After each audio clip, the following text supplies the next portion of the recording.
Gente querida do Vida Pronta, é conversando que a gente se entende. Conversemos então. E hoje, iremos conversar sobre o quê?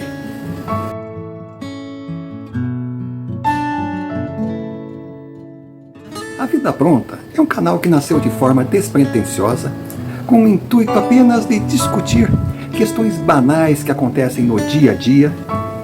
Já se repetiram várias vezes, não vai parar por aí. Amanhã ou depois você pode estar envolvido e ser pego pela pior das situações, que é o elemento surpresa.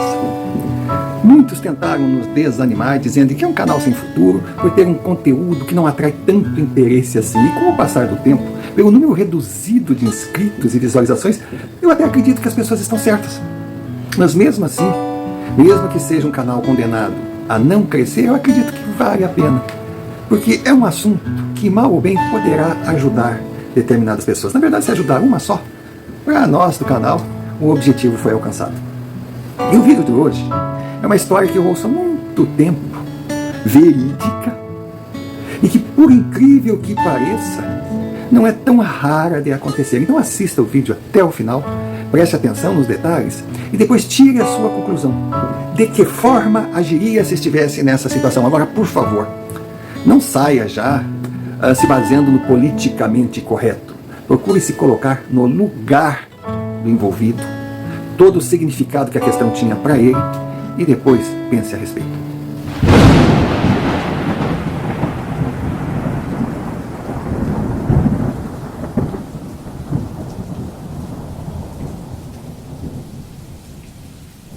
A história fala a respeito de um jovem de seus 14, 15 anos, que aqui eu vou chamar de Carlos, que tinha o apelido de Carlito. Carlito era filho de uma família de mais 5 irmãos. Seu pai era batalhador, era um homem honesto. Eles viviam na periferia de uma cidade em desenvolvimento. Não eram ricos, mas não lhe faltava nada. A casa era pequena.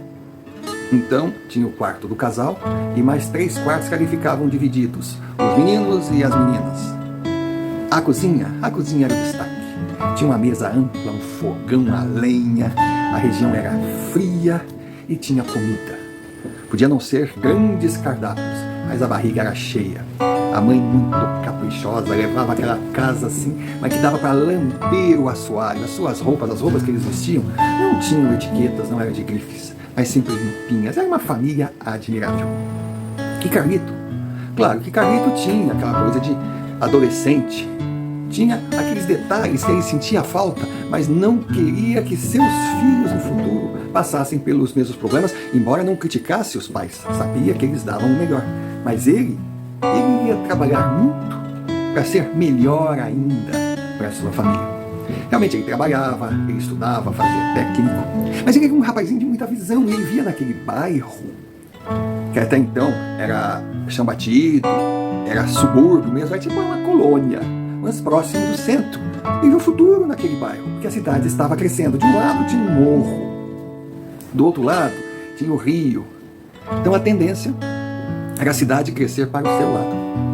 E ele fez um investimento, ele economizava todos os trocados que ganhava. Ele batalhava muito, trabalhou de tudo, foi padeiro, foi pedreiro, ajudava a ser pai e ia guardando dinheiro. E na época da sua juventude, lá pela início da década de 1990, os terrenos ali na região eram baratos. Eram vendidos por alqueire, por hectare. Repetindo, era bem interior. Mas ele dizia, futuramente isso aqui vai valorizar. Aí ele comprou uma chácara. Aquela chácara era a realização dos seus sonhos. O dono queria vender, a sua esposa havia falecido, ele ia morar com os filhos na cidade, então queria passar para uma família que sabia que ia cuidar, negociou com o seu pai, aí Carlito entrou, disse, o terreno é meu, com a ajuda do pai comprou, começou a cuidar. Ali ele teria a sua família, ali ele criaria os seus filhos, com espaço, com terreno. A chácara, ela não era assim gigantesca, mas poxa, 80 metros por 120.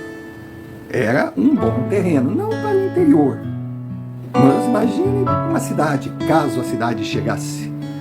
O tempo foi passando e a cidade chegou.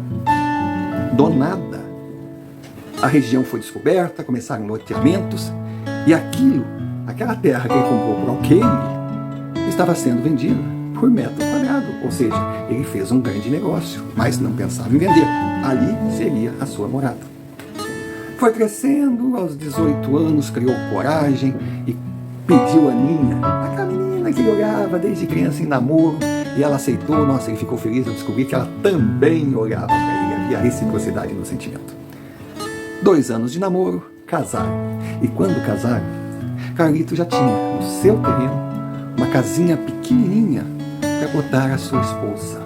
Não iria pagar aluguel, estava dentro do seu terreno.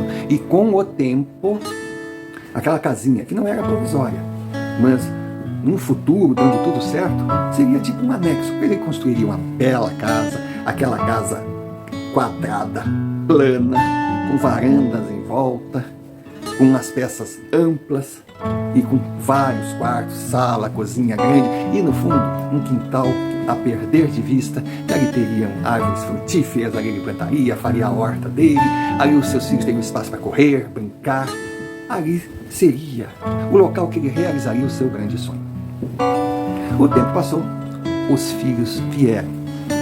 Em 10 anos de casado, Carlos já tinha 3 filhos, o mais velho de 8, a menina de 6 e a outra menina de 2 aninhos. Trabalhava muito, mas a casa, ele estava levantando, a casa já estava quase pronta. E o terreno, então, o quintal era maravilhoso.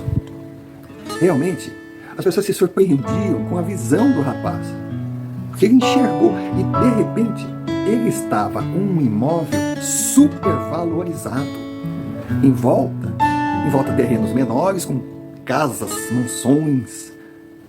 O pessoal do dinheiro foi para lá por ser retirado, por ter verde, ou seja, ele tinha uma chácara dentro da cidade, que era o que ele enxergava quando criança. Então corria tudo bem. Mas aí, um terreno que dava fundos para sua chácara foi comprado por um cidadão com algum dinheiro e que começou a construir. E Carlito ele era meio avoado, meio assim, meio assado. Ele não prestava muita atenção, ele ia construir, mas também estava acostumado. Casas eram construídas por todo lado. Só que se via eram caminhões, eram betoneiras, era areia, era cimento. Prédios estavam começando a surgir, estava verticalizando. Ele estava no point. Mas conversando com os seus filhos, o almoço, sim, o mais velho disse que cortaram a laranjeira. Estava tão bonita, tinha tanta laranja. Aí, cara, como cortaram a laranjeira? O vizinho, ele construiu uma coisa lá e cortou a laranja. O Carlos foi ver. Quando chegou, a construção do vizinho invadiu assim uns 4 metros do seu terreno. Mas invadiu legal. Ele, acreditando na boa fé, ainda a coisa estava crescendo, então o cara não tinha concluído, aí vai ver que ele errou, pegou as plantas, pegou tudo, foi até o responsável pela construção e mostrou. Mostrou, não, vocês estão construindo em cima do que é meu. Aí o mestre de obras, não, mas, sabe, não bate com o que nos falaram, a gente só obedece ordem, porque não sei o quê, porque você tem que falar com fulano, porque não sei o quê. Ele disse, não, eu vou falar com fulano. Eu vou falar com fulano. E aí, nessa de falar com fulano, começou uma briga acirrada. Carlos tinha toda a razão, sua propriedade fora invadida. Ele queria os 4 metros de volta, porque afinal era dele. E o homem, o invasor, era um homem importante, era um homem que tinha, sabe, influência na prefeitura, influência aqui, influência ali. Resultado, por mais que Carlos lutasse, a obra foi crescendo. Aí um dia ele perdeu a paciência e disse, se você ficar no meu terreno, eu vou botar fogo nessa merda. Aí o invasor disse, põe pra te ver, eu te mato. A coisa chegou a níveis terríveis. A esposa de Carlos, a família de Carlos dizia, pelo amor de Deus, deixa disso, é só 4 metros, não vai fazer falta, é meu. E nessa de vai fazer falta, não vai fazer falta, faz isso pra te ver, faz aquilo, porque eu vou fazer, porque tu não faz, porque isso, porque aquilo. Um tiro dado a queima-roupa na covardia pelo invasor foi o suficiente para acabar com a vida de Carlos, deixando 3 filhos pequenos, a esposa grávida e todo um futuro pela frente. E o seu único crime foi ter tido um sonho, foi ter dedicado a vida para realizá-lo e morrer nas mãos de um parasita oportunista que não respeita ninguém. Foi triste. Foi triste, mas deixou aquela questão. A invasão é inaceitável. Por isso existe escritura, por isso existe lei.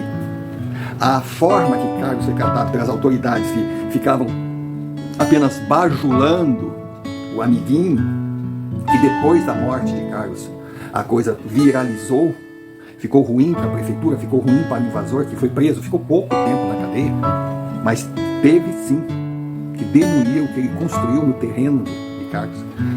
E a família levantou um muro gigantesco ali, um paredão. O restante da família só ficava esperando que ele desse um pio, porque eles também estavam querendo fazer o que ele fez com o irmão, com o filho, com o primo, com o sobrinho, com um amigo. Carlos virou uma bandeira. Mas e daí? Sua esposa estava viúva, seus filhos órfãos. Engraçado, né? E depois dizem que o nosso conteúdo não tem, assim, um objetivo. Mas pense, uma vida normal, com tudo certinho, do nada, tragédia. E a pergunta que deixamos aqui para você. Carlos tinha um terreno gigantesco. Ele perdeu uma árvore de laranja, mas ele tinha várias árvores ali. Ele viu que entrou numa luta ingrata. Sabia que aquela novela toda não acabaria bem, que o seu final seria ou no cemitério, ou no fundo de uma cela de cadeia. E tudo por causa de 4 metros. E você? Você, se fosse Carlos com seus filhos pequenos, com um terreno suficiente, iria até o fim, uma questão de justiça, ou abriria a mão, construía um paredão ali, se isolava do cara, deixava ele lá com os 4 metros e tocava a sua vida?